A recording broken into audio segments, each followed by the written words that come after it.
Obrigado, pastor. Graças a Deus. Desejo cumprimentar a todos com a paz do Senhor. Gostaria que os irmãos, por gentileza, abrissem suas Bíblias em 2 Crônicas, capítulo 32, a partir do versículo 20, por gentileza, 2 Crônicas, capítulo 32, a partir do versículo 20. Enquanto você procura e acha, também quero louvar a Deus pelo pastor Claudio, esse homem de Deus que muito nos ajudou e ainda tem nos ajudado no nosso ministério, atendendo os nossos convites ali, como também ajudador da obra de Deus, né, que precisava de um pregador que bom, né? E era tão difícil de encontrar, e sempre convidava ele, e ele sempre prontamente se dispunha a ir, e hoje ainda tem nos honrado com esse convite. Muito obrigado a toda a igreja, a todo o ministério, ao senhor pastor, a sua família. Muito obrigado aos irmãos e a Deus por esta oportunidade. 2 Crônicas, capítulo 32, e versículo 20, que diz assim a palavra do Senhor em 2 Crônicas, capítulo 32, e o versículo 20. Mas o rei Ezequias e o profeta Isaías, filho de Amós, oraram por causa disso e clamaram ao céu. Então o Senhor enviou um anjo que destruiu no arraial do rei da Síria todos os guerreiros valentes, e os príncipes e os chefes. Ele, pois, envergonhado, voltou para a sua terra, e quando entrou na casa de seu Deus, alguns dos seus próprios filhos o mataram ali à espada. Assim o Senhor salvou a Ezequias e os moradores de Jerusalém da mão de Senaqueribe, rei da Síria, e da mão de todos. Ele lhes deu descanso de todos os lados. E muitos trouxeram presentes a Jerusalém, ao Senhor, e coisas preciosíssimas a Ezequias, rei de Judá, de modo que desde então ele foi exaltado perante os olhos de todas as nações. Você pode dizer amém pela palavra de Deus? Volte aos seus lugares, por gentileza. Deus seja louvado também pela vida do nosso cliente, fiel e que compartilha, né? Faz propaganda, viu, pastor? Ao nosso fornecedor que está lá no final, lá, pastor. Confiou em nós lá e está nos ajudando também. Meus queridos e amados irmãos, nós estamos diante de uma passagem bíblica, mas só para nos situarmos um pouquinho mais, eu gostaria de trazer rapidamente um contexto aqui, uma introdução do contexto. É do conhecimento de todos que o pecado originou-se no coração de Lúcifer, um anjo de luz que estava no céu, desejando colocar o seu trono acima do trono de Deus, e Deus o precipitou. E após Deus formar o homem e a mulher e os colocar no jardim, os orientar, agora Satanás, esse anjo caído personificado numa serpente, vai induzir o primeiro casal a pecar, a desobedecer a Deus. Quando eles pecam, eles devem morrer, porque o salário do pecado é a morte. Mas Deus dá uma oportunidade ao casal, mas também as consequências recaem sobre eles. E consequentemente sobre nós, porque nós descendemos do primeiro casal. E como herança recebemos esse estado de pecado, essa condição de pecador. E nós também devemos morrer. Porém, Deus nos dá uma oportunidade, inicialmente por intermédio de Israel. Deus vai formar a nação de Israel, vai dar uma missão a eles. Esta missão é chamada centrípeta, onde eles devem, como um imã, atrair a humanidade condenada a Deus. E Deus estaria no meio deles, naquele momento representado pela Arca da Aliança, pelo tabernáculo. Mas a Bíblia diz, meus irmãos, que Israel começou a se afastar, pecar, ser infiel a Deus, e foram muito mais quando alcançaram a promessa de Deus. Quando eles deveriam ser gratos por estar vivendo na terra prometida, pelo contrário, eles acabaram sendo ingratos diante da comodidade, da estabilidade, do conforto, da promessa cumprida. Desejaram um rei, então Deus vai dar-lhes o primeiro rei, Saul. Saul reinou 40 anos, mas no segundo ano de mandato foi rejeitado. Então Deus vai colocar um segundo rei, segundo seu coração, chamado Davi. Davi reina 7 anos sobre Hebrom, 33 anos sobre... 40 anos sobre todo Israel. Agora quem vai reinar é seu filho, Salomão. Só que Deus vai dar uma orientação para Salomão, para ele não amontoar riqueza e nem mulheres. e ele vai desobedecer a Deus, se afundar no pecado, e como consequência, quem sofrerá vai ser seu filho, porque Deus disse: olha, eu não vou tirar o teu reinado, Salomão, pelo teu pai, Davi, mas as consequências irão sobre o reinado do teu filho. Agora o filho de Salomão, Roboão, que reinaria sobre todo Israel, acaba aqui sendo dividido Israel. De um lado fica o reino norte, Israel, cuja capital é Samaria, onde vai passar 19 reis. E como o templo estava lá em Jerusalém, o rei Jeroboão, não permitindo que o povo vá lá adorar a Deus e ficar lá, então ele constrói ali um bezerro de ouro e acaba levando o povo à idolatria, ao pecado. E todos os 19 reis são afastados de Deus, consequentemente o povo também. E é no 19º rei, Oséias, no ano 722 aproximadamente antes de Cristo, que Deus vai permitir uma nação chamada Síria invadir, matar, roubar, destruir, levar o povo como escravo, como cativo, e nunca mais eles foram restaurados. Agora, porém, o reino sul, Judá, cuja capital é Jerusalém, composta por 2 tribos, passaram 19 reis e uma rainha. Uns eram bons, outros eram ruins. Mas no tempo em que o reino norte foi destruído, quem estava reinando no reino sul era Ezequias. Ezequias, irmãos, e o povo de Jerusalém deveriam olhar para os erros dos seus irmãos e das consequências dos erros dos seus irmãos e decidirem: não, nós seremos fiéis a Deus. Mas a Bíblia diz, irmãos, que Ezequias se esforçou para ser fiel e para levar o povo também à fidelidade. Você pode glorificar o Senhor por isto? Agora, meus irmãos, um contexto sobre o que nós lemos aqui. O que nós lemos aqui é um relato de uma guerra, bem no tempo em que reinava Ezequias. Quando você lê 2 Reis, capítulo 18, a partir do versículo 1, você vai ver toda a biografia do rei Ezequias, dizendo que ele é filho de Abias, de Zacarias, dizendo que ele é filho de Acás, um rei que reinou de forma horrível e terrível, e Deus desprezou o reinado de Acás, o pai de Ezequias, dizendo, irmãos, que esse menino assumiu o reinado com 25 anos, e reinou 29 anos, dizendo que esse menino, ainda que não teve o exemplo do pai, ainda que não teve o exemplo da sua família, ainda que o seu pai foi um rei terrível, horrível, desprezível aos olhos do Senhor, mas esse menino, ainda com 25 anos, mesmo não tendo o exemplo do pai, ele disse: eu serei fiel a Deus. Oh, aleluia! E o primeiro assunto que eu gostaria aqui de tratar é sobre a importância de uma atitude, de um posicionamento diante de Deus, sobre a importância de você semear no reino de Deus, não somente ou além de ofertas, como posicionamento, como atitude, sobre a importância de você fazer para Deus, porque muitas vezes nós queremos colher aquilo que não plantamos. Muitas vezes nós queremos que Deus nos dê, quando Deus olha para nós e não vê atitude em nós. Mas Deus seja louvado pela tua vida, que esta noite está aqui para adorar o nome do Senhor. Há uma colheita para a tua vida aqui esta noite. Ele disse: eu serei fiel ao Senhor, eu quero buscar a face do meu Deus. E ele foi lá e destruiu os altos de idolatria.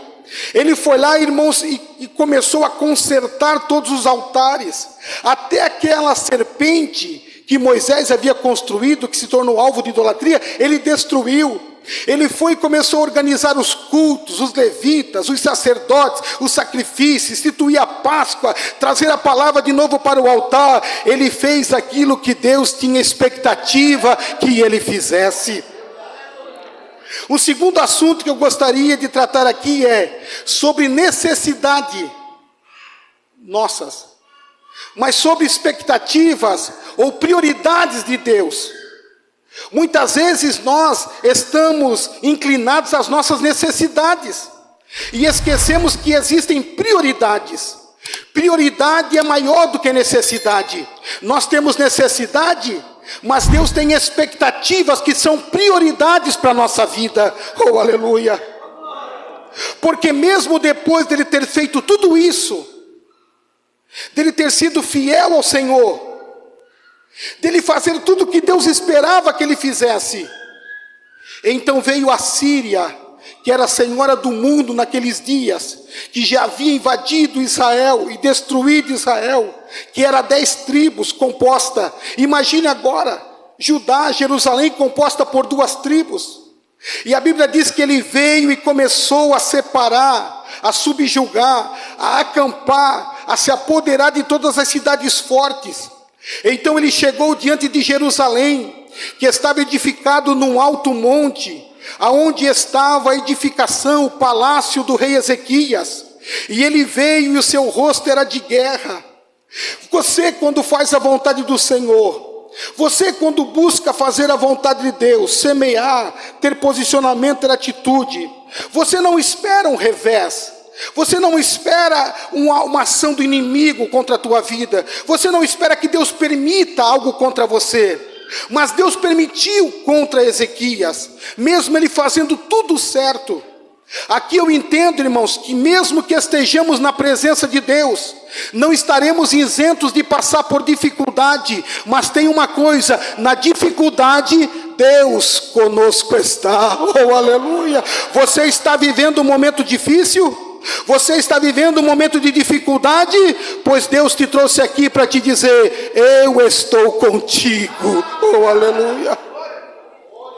Agora, irmãos, qual será a nossa ação quando estivermos na presença de Deus e sofrermos uma ação do adversário, uma permissão do inimigo contra a nossa vida da parte de Deus?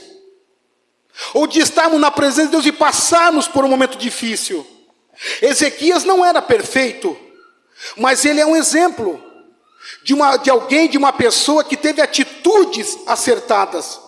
Teve atitudes erradas, sim, mas muito menos. Teve muito mais de atitude certa. E quando ele se viu, irmão, cercado pelo inimigo, a primeira coisa que ele fez não foi ficar revoltado, não foi resolver desistir, parar. Ele foi buscar conselho dos príncipes, foi buscar conselho dos maiorais, foi buscar conselho dos mais velhos. Quando você estiver passando por um momento difícil, não se aproxime de pessoas que não estão no mesmo nível espiritual, no mesmo patamar espiritual. Busque a tua liderança, busque o teu pastor, que Deus colocou para te pastorear, que Deus colocou na tua vida. Ele terá um conselho da parte de Deus. E saiba, irmãos, que isso não é o fim. Deus ainda está trabalhando num propósito dentro desta situação. E os conselhos dos maiorais foram: olha, Ezequias, tu fizeste uma construção muito grande, tu fizeste a água, os dutos, os canais atravessarem de um lado ao outro da cidade. Então há de ser que os inimigos, eles represem esta água e entre pelos canais, entre pelos aquedutos, e acabem que invadindo a nossa cidade. Então a primeira coisa que nós devemos fazer, ó rei Ezequias, é tampar as brechas, é tampar as aberturas, é tampar o acesso do inimigo. Se estamos no início de uma guerra, se estamos no princípio de uma guerra, se estamos vivendo um momento de guerra, então o conselho é tampar as brechas aonde o inimigo poderá ter algum acesso. Oh, aleluia! E após tapar todas as brechas, para que os inimigos não entrassem, então Davi convocou o povo. Imagino que aquela convocação foi triste, foi difícil, porque imagine você, uma cidade fortemente fortificada, rodeada por muralhas, só que um número muito menor de pessoas, e ainda que não eram preparadas para a guerra, não tinham armamento, não tinham preparo físico, não tinham preparo bélico, não tinham condição alguma. Agora o inimigo que estava os cercando era um inimigo poderoso, que já havia cercado muitas nações, já havia cercado Israel, já havia cercado até mesmo as cidades de Judá, e agora estava cercando Jerusalém. Consequentemente, lá dentro não tinha mais água, consequentemente lá dentro não tinha mais comida, porque o povo não podia sair, estavam fechados, tudo foi se acabando. Imagina comigo, irmão, você dentro de uma muralha, a cidade fechada, trancada, e o inimigo acampado com várias barracas, dispostos a ficar semanas, meses, anos se preciso for, e eles estavam lá dentro. Então, quando Ezequias convoca o povo, o que o povo pensou? Certamente Ezequias vai nos chamar para guerrear, certamente Ezequias vai nos convocar para nós sair a batalha, para nós sair a peleja. E quem sabe alguns deles diziam: mas eu queria ver a minha filha ter um filho, um neto para mim. Eu queria ver a minha filha ter um bom futuro, um bom casamento. E se eu for para esta guerra, com certeza eu vou morrer. Imagine comigo os homens se despedindo das mulheres, dos filhos, dizendo: nosso rei convocou-nos para estar no centro da cidade, certamente nos convocará para a guerra. O inimigo é muito, muito, muito maior do que nós, seremos como gafanhotos diante deles. Mas quando eles chegaram na convocação, esperando que sairiam para a batalha, versículo 7 do capítulo 32, Ezequias diz: sedes corajosos e tende bom ânimo, não temais nem vos espanteis por causa do rei da Síria, nem por causa de toda a multidão que está com ele, pois há um conosco maior do que está com ele. Levante a tua mão por gentileza, segure a tua mão levantada. Assim te diz o Senhor: um momento de guerra financeira, de guerra material, de guerra física, de guerra familiar, de guerra matrimonial. O momento é de guerra em alguma área da tua vida, mas assim te diz o Senhor: maior é Deus que está contigo, maior é Deus que está na tua guerra, maior é Deus que está na tua peleja. Levanta a tua cabeça, porque Ele está contigo. Levante a tua cabeça, porque Ele é maior. Levante a tua cabeça, porque Ele é quem peleja a tua guerra. Quantos podem adorar? Quantos podem glorificar o nome do Senhor? No versículo 8, o rei Ezequias parece que é tomado pelo Espírito de Deus, e ele começa a dizer: com ele está o braço de carne, mas conosco o Senhor nosso Deus, para nos ajudar e para guerrear a guerra por nós. Nesta guerra você pode não ter força, pode não ter habilidade, pode não ter formação, preparo, condição. O teu inimigo pode ser ferrenho, maior, mas tem uma coisa: Deus está contigo para guerrear a tua guerra, para te ajudar, para te fortalecer. Recebe força de Deus, recebe estratégia de Deus, recebe graça de Deus, recebe ajuda de Deus. Sinta a presença dele aí do teu lado, sinta a presença dele aí contigo. Deus não é Deus que abandona, Deus não é Deus que te deixa sozinho, Deus não é Deus que se afasta no momento de dificuldade. Não, no momento de dificuldade ele diz: eu estou contigo, eu não te abandono, eu não te desprezo, eu sou varão de guerra, eu sou Deus de peleja, eu sou Deus de vitória. Nesta peleja não terás que pelejar, Deus pelejará por você. Quantos podem adorar e glorificar o nome do Senhor?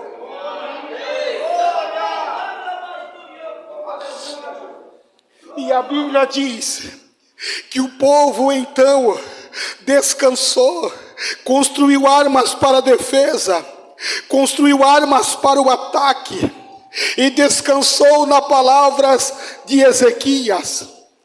Agora, porém, irmãos, veio Senaqueribe e o seu general, e começou a fazer ameaças, a desferir palavras, dizendo: vocês acreditam no rei Ezequias? Vocês acreditam no vosso Deus? Como quem diz, isso é coisa de pregador, isso é coisa de crente, isso é coisa de igreja. Não, ele tem interesse algum por trás. Olha, as nações conseguiram livrar da nossa mão, do rei da Síria? Não. Os deuses conseguiram livrá-los das nossas mãos? Não. Então por que vocês acreditam em Ezequias? Por que vocês acreditam no rei de Judá, no vosso Deus? E olha, irmão, a audácia do inimigo. Ele diz, e se vocês querem saber, nós já invadimos cidades de vocês, porque o próprio Deus vos entregou na nossa mão. Como quem diz, Deus não está com vocês, senão vocês não estariam enfrentando isso. Deus não está com vocês, senão vocês não estariam passando por esse momento. E a Bíblia diz, irmãos, que quando eles sentem que o povo está fortalecido, então manda-lhes carta. E as palavras das cartas, irmão, era contra Deus, eram contra o rei Ezequias. Agora, irmão, você já percebeu que as palavras, ela tem poder de gerar, irmão, em nós, de forma imediata, um sentimento? Você já viu que as palavras, irmão, elas têm o poder de fazer-nos precipitar? Ao ouvirmos palavras de alguém, elas têm poder de fazer-nos tomar decisões precipitadas? Vocês já viram, irmão, que palavras ditas por alguém, elas têm poder, irmão, de fazer nós sairmos do equilíbrio, sairmos, irmão, do nosso estado, onde Deus nos colocou, com tanto processo, e de repente todo aquele processo é desfeito com uma palavra. É o poder da palavra. E você já viu que o poder da palavra, ela tem poder de direcionar muita coisa, tem poder de incendiar muita coisa. Mas a Bíblia diz, irmãos, que diante daquelas palavras, não houve precipitação em Ezequias. Diante daquelas cartas, irmão, não houve um desequilíbrio em Ezequias. Ele pegou aquelas cartas, ele entrou na casa, na presença de Deus, ele dobrou o seu joelho, irmão, e ele buscou a face do Senhor, e ele orou ao Senhor. A necessidade deles, irmão, era vitória. A necessidade deles era que o inimigo se dispersasse, fosse embora. Mas a prioridade era que o nome do Senhor fosse glorificado. A prioridade era levar Ezequias para a oração. A prioridade era levantar um profeta que alçasse a voz de Deus naquela hora. A prioridade era fazer com que o povo voltasse os olhos para eles, ainda que em número menor. Deus estava na peleja com eles. Quando Ezequias dobrou o seu joelho e pegou aquela carta e disse: Senhor, aqui está esta carta, Senhor, não está falando só de mim, está falando de, ó Deus, entra nessa guerra, entra nessa peleja. Na mesma hora, irmão, Deus levantou o profeta Isaías e disse: não te preocupes, porque Deus entrou na guerra. Você lembra, irmão, nos momentos de maiores guerras da tua vida, quando você entrava cabisbaixo no culto, irmão, de repente Deus levantava um profeta e dizia: nesta peleja eu estou, não entra nesta peleja, não entra nessa guerra, porque eu estou entrando em teu favor. Eu lembro, irmãos, que dependente químico, alcoólatra, delinquente, não há como relatar aqui as atrocidades que nós cometíamos, muitas vezes preso, muitas vezes tendo nossa residência na rua Leopoldo Corrêa 118, lateral de Teresópolis, no bairro Guanabara. A polícia deixava 5 viaturas na rua paralela, professor Lúcia Lopes, vinha pela Rua do Café, cercava a nossa casa na rua Leopoldo Corrêa, e num só estouro eles estouravam todas as portas, colocavam um revólver no rosto da minha avó. Eu com meu irmão Marcelo, 2 anos mais jovem que eu, nós pulávamos a janela para fugir. A polícia dizia: não pula, porque nós já pegamos vocês. E então, capuz na cabeça, nós éramos levados para um bairro entre Joinville e Araquari. Lá tinha uma trave de futebol, era tirado toda a nossa roupa, colocadas as algemas para trás, nós nu éramos pendurados de cabeça para baixo naquele travessão, eram pego um fio 10 vezes mais grossos que esse, com aquela tenaz que dá carga na bateria do carro, era colocado nas partes mais sensíveis do corpo. Eles rodavam um equipamento chamado pau de arara, que transferia choque por aquele fio. Quando o corpo recebia aquela descarga de choque, aonde estava a algema, aonde estava aquela tenaz, ali a pele fritava, os nervos atrofiavam, os ossos eram como se quebrassem.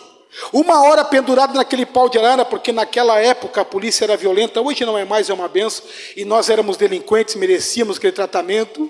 Quando nós descíamos, depois de 1 hora pendurado naquele pau de arara, levávamos 3 dias para se colocar de pé, andávamos de cócoras, chegávamos em casa de cócoras, porque nos liberavam, porque haviam excedido na tortura, e quando nós chegávamos em casa, a multidão dizia: pau que nasce torto, morre torto, ladrão, drogado, bandido, viu? A polícia veio de manhã, levou. E a minha avó dizia: entra no sofá, ali na casa, senta no sofá, Carlos, que eu quero falar contigo. Ela dizia: meu irmão, entra na casa, senta no sofá que eu quero falar contigo. Uma senhora de 84 anos, cabelo branco, irmão, abria a Bíblia na sua inocência, pegava a mão do Marcelo, meu irmão, a minha mão, e colocava sobre a Bíblia, e ela dizia: Marcelo, hoje para a multidão você é ladrão, drogado, bandido, mas amanhã você será pastor de igreja para a glória do nome do Senhor. Meu irmão foi condenado a 17 anos de presídio, macacão laranjado, algema nos pés e nas mãos, entrando no fórum da cidade de Joinville. Juiz bateu o martelo: Marcelo Isidral condenado a 17 anos de presídio. Puxou 10 aqui em Joinville e foi recambiado pela Floripa. Dizia a minha avó: mais 7 anos de condena em Floripa. Minha avó dizia: hoje é presidiário, mas amanhã será pastor de igreja para a glória do nome do Senhor. Agora, o que minha avó não sabia é que meu irmão se tornaria pastor de uma igreja na mesma rua, no mesmo bairro. Agora eu te pergunto, irmão, onde que eu moro tem 9 igrejas na minha rua, onde eu moro hoje, no Ademar Garcia, no Ulisses Guimarães. Tem muita igreja de Joinville. Por que na mesma rua? Por que no mesmo bairro, irmão? Porque eu acredito que onde você foi humilhado, quando Deus te honra, ali o nome do Senhor é glorificado. A minha avó dizia a mim: Carlos, eu criei 12 filhos, pedindo bênção na mão para mim, nunca nenhum deles escandalizou, envergonhou. Agora vocês são escândalo para mim. Mas tem uma coisa: eu sei que um dia tu serás o pregador da palavra. Eu vendi a minha casa, irmão, deixei a minha esposa e minhas 2 filhas na rua, Jaqueline e Daniele. As minhas filhas subiam em cima do fundamento e diziam: aqui vai ser o quarto, aqui vai ser a cozinha. Irmão, eu vendi a minha propriedade, que levei 12 anos para construir. Depois de gasto dinheiro, passei a morar na rua. No conjunto habitacional Ademar Garcia, hoje tem o mercado Hipermais, antes não tinha. Ali tem um lugar chamado Barreiro, é ali que eu morava, irmão, debaixo de um pé de cereja, cabelo comprido, sem camisa, sapato do lixo, irmão. Andava com um saco de lixo nas costas, catando latinha para tomar 1 litro de álcool. E a minha avó dizia: hoje mora no Barreiro, mas amanhã será pregador da palavra. Amanhã a família será restaurada. Amanhã Deus mudará a sua casa, mudará a sua vida, a sua família. Eu só estou aqui, irmão, não por mérito meu, não por culpa minha. Eu estou aqui porque alguém ousou profetizar, alguém ousou ministrar nos piores momentos da minha vida, nos momentos em que eu estava no fundo do poço. Porque profeta que é profeta, crente que é crente, passa pelo vale, mas passa pelo vale profetizando, acreditando. Está no vale, mas Deus está contigo. Está na guerra, mas Deus está contigo e é maior. Assim te diz o Senhor, Ezequias: nessa guerra tu não precisarás pelejar, Deus pelejará por ti.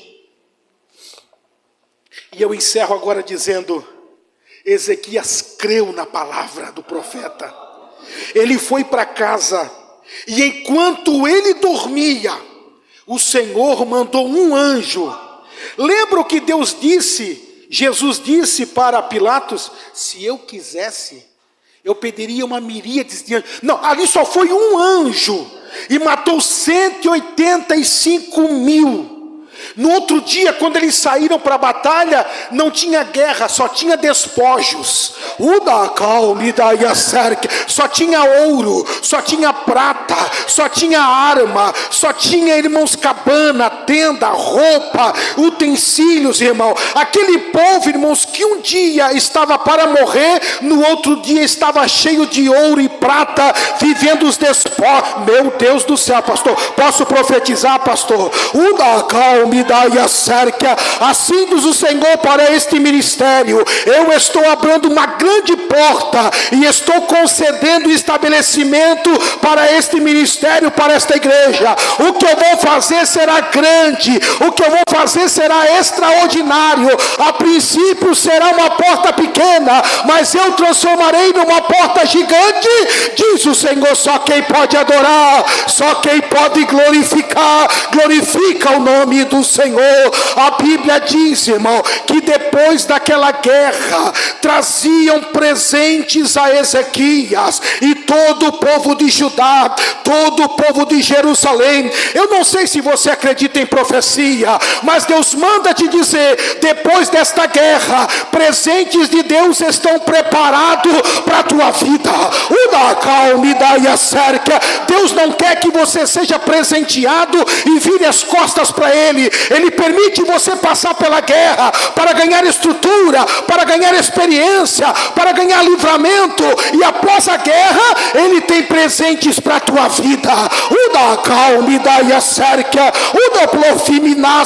Deus está presenteando a tua casa, Deus está presenteando o teu lar, Deus está presenteando o teu ministério. Depois desta guerra, Deus tem presente para a tua vida. Se você pode adorar, adore e glorifique o nome do Senhor. A Bíblia diz, irmão, que depois daquela guerra traziam coisas preciosíssimas para Ezequias. Presente, irmão, você leu comigo, é aquilo que alguém pode comprar, é aquilo que alguém pode presentear, mas coisas preciosíssimas, irmão, é coisa de ocasião, é coisa que tem valor, é coisa que excede o preço. Você está achando que essa guerra é para sucumbir, para derrotar? Não, é para coisas preciosíssimas de Deus vir para a tua vida, vir para a tua casa, vir para a tua família. A Bíblia diz que depois desta guerra, Ezequias foi exaltado, Ezequias foi honrado, Ezequias foi enaltecido pelas nações, como as nações diziam: esse rei é bom, esse rei é preparado, esse rei tem Deus na vida, esse rei derrotou a maior potência, este rei Deus entrou na guerra. Não, depois desta guerra, Deus tem honra, Deus tem honraria, Deus tem exaltação para a tua vida. Eu encerro agora dizendo: um dia saí do albergue, saí do barreiro, fui para o albergue. Cheguei lá no albergue, na segunda-feira abri o chuveiro, tomei uma ducha de água fria, e então saí para o café, sem produto de higiene, sem toalha, sem nada. Saí para o café, após secar-se no sol, um copinho de café desse de plástico, café com leite frio, pão francês pela metade. O albergue, em frente ao Senai, em frente a Procópio Gomes, hoje não é mais ali na Rua Uruçanga, mas outrora era ali na Procópio Gomes. Então, quando saía do café, nós íamos ali para a Rua Uruçanga, no Colégio Celso Ramos, porque 11h15 abriu o refeitório. Quando nós fomos para o refeitório, após sair, eu peguei 1 litro de álcool que estava escondido no canteiro do café e fui lá para o Colégio Celso Ramos. Quando abrisse o refeitório para o almoço, eu voltaria. E então, irmãos, quando eu fui dar o primeiro gole naquele álcool, eu ouvi uma voz de Deus dizendo: não foste vós que me escolheste, mas fui eu quem escolhi a vós. Eu castigo e repreendo a todos quanto amo, mas se pois zeloso e arrepende-te, eis que eu estou à porta e bato. Se tu ouvires a minha voz, eu entrarei em tua casa, cearei contigo, tu cearás comigo, e te farei um vencedor. Eu fui lá para o João do albergue, muito parecido com o senhor que está lá no fundo lá, um cafanhaque muito bonito, meio calvo assim, sabe? Mas uma elegância extraordinária, o irmão João. Aí ele falou para mim: você está ouvindo voz?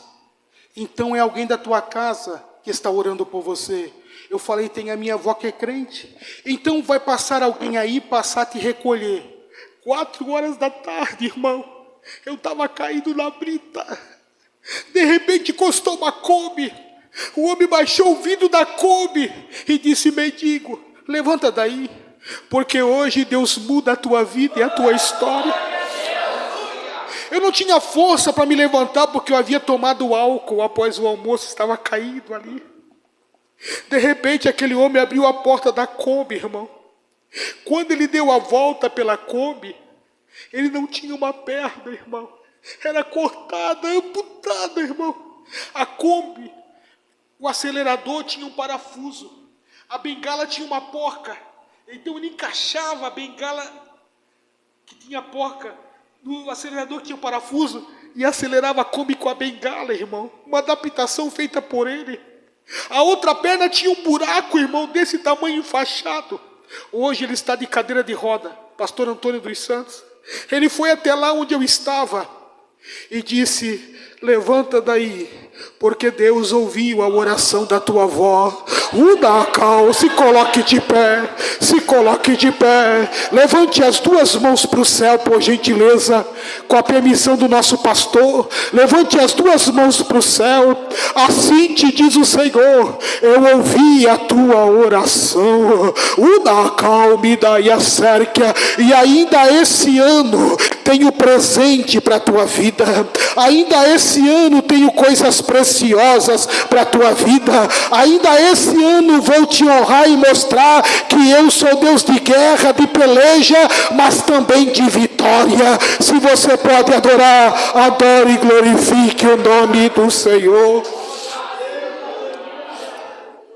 E então, irmãos, depois de 1 ano, aquela Kombi caminhou para a Estrada do Sul, no Vila Nova, pegou a rodovia do Arroz, Vila Nova, Circular Oeste, Estrada do Sul, foi sentido Guaramirim. Antes de chegar em Guaramirim, no postinho de saúde, no Bar Canarinho, entrou à direita, sentido Rua Blumenau, subiu o morro, desceu. Quando eu olhei, um lugar no meio do mato, uma casa de bambu, amarrada com cipó, coberta com folha de coqueiro. Eu disse: aqui que eu vou ficar. Eu pensei que seria um hotel, uma pousada, irmão, mas ali estava a casa do oleiro. Eles descarregaram donativos na verdureira e eu comecei a escutar um monte de crente berrando lá dentro da capelinha. Eu disse: crente berrão, esse lugar aqui não é para mim. Eu quero voltar para o centro, quero voltar para o Barreiro. Quando eu fui na cozinha, o teto esfumaçado, de fumaça preta, o cozinheiro mexendo num panelão desse tamanho, no fogão a lenha, com uma colher de madeira, sopa para 50 alunos. Falei: como é que eu faço para voltar para o centro? Ele falou: é só pegar essa reta aqui, você vai dar no centro depois de 3 horas de a pé. Mas se você ficar aqui, chegou o mendigo, vai sair pregador da palavra. Chegou com a família destruída, vai sair com a família restaurada. Chegou aqui sem nada, vai sair com o nome escrito no livro da vida. Eu que nunca havia derramado uma lágrima, irmão, comecei a chorar. Então me deram uma geral, me levaram para o banheiro, me levaram para o quarto. De madrugada me acordei para lavar minha roupa e colocar no fogão a lenha. Antes do obreiro apitar de manhã, eu fui lá, busquei a roupa, coloquei. Ele apitou, formou-se aquela fila indiana numa pia para escovar o dente. Alguém colocou creme dental no meu dedo, escovei o dente. Fui para a capela e quando o pregador pregava num tronco de madeira, sem microfone, sem nada, irmão. Eu tinha que olhar pela frestinha do bambu, senão me dava vontade de chorar. E então ele começou a fazer um apelo. Eu segurei-me num banco de madeira, tinha um tronco assim ficado no chão, outro ficado no chão, e um tronco deitado, e ali, irmãos, 2 pau e um tronco para encostar as costas. Eu segurei-me no tronco e disse: ninguém vai me levar lá na frente. Eu não quero aceitar a Jesus, eu não quero ser crente, eu só quero que a minha família me aceite de volta. Mas quando dei por mim, estava diante do altar aceitando a Jesus como único e suficiente Salvador. Mas eu dizia a Deus: eu sou mendigo, eu sou um drogado, vendi a minha casa.